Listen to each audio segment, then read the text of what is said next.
Hello, I'm Laura Kyle in Kuala Lumpur, and these are the top stories on Al Jazeera. Leaders of leftist Latin American countries are meeting in Nicaragua to discuss the ouster on Sunday of the Honduran president. Manuel Zelaya is in the Nicaraguan capital Managua for talks. Venezuelan leader Hugo Chavez called for the extraordinary meeting of the ALBA trade bloc.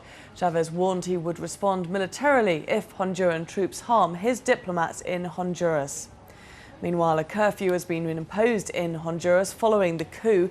Zelaya was seized from his residence at dawn and sent to Costa Rica. His supporters protested in the capital, Tegucigalpa. Zelaya, who's been in power since 2006, had upset the judiciary, Congress and the army by seeking constitutional changes on presidential term limits. Well, just hours after the coup, the Honduran Congress named Roberto Micheletti as the interim president. He said there was not a coup, but a presidential succession.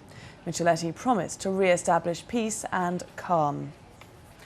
Iran's foreign ministry has announced that 5 embassy staff from the British embassy there have been released.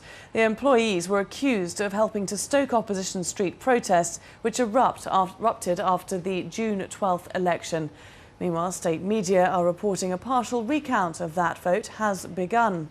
Well, there have been reports of new clashes between protesters and police in the capital, Tehran. Witnesses have told Al Jazeera that Iranian police used clubs and tear gas to break up hundreds of post-election protesters near a mosque. The country's top legislative body, the Guardian Council, is expected to give a final verdict on the election later on Monday. At least one person has been killed and 14 injured after a bomb attack on Mindanao Island in the southern Philippines. The blast ripped through a cafe in the town of Datu Saudi Ampatuan. On Sunday, 7 policemen were killed when Abu Sayyaf fighters ambushed them on nearby Basilan Island. Disgraced American financier Bernard Madoff will be sentenced later on Monday. He faces up to 150 years in prison for running a Ponzi scheme that drained investors of billions of dollars, costing some of them their entire life savings.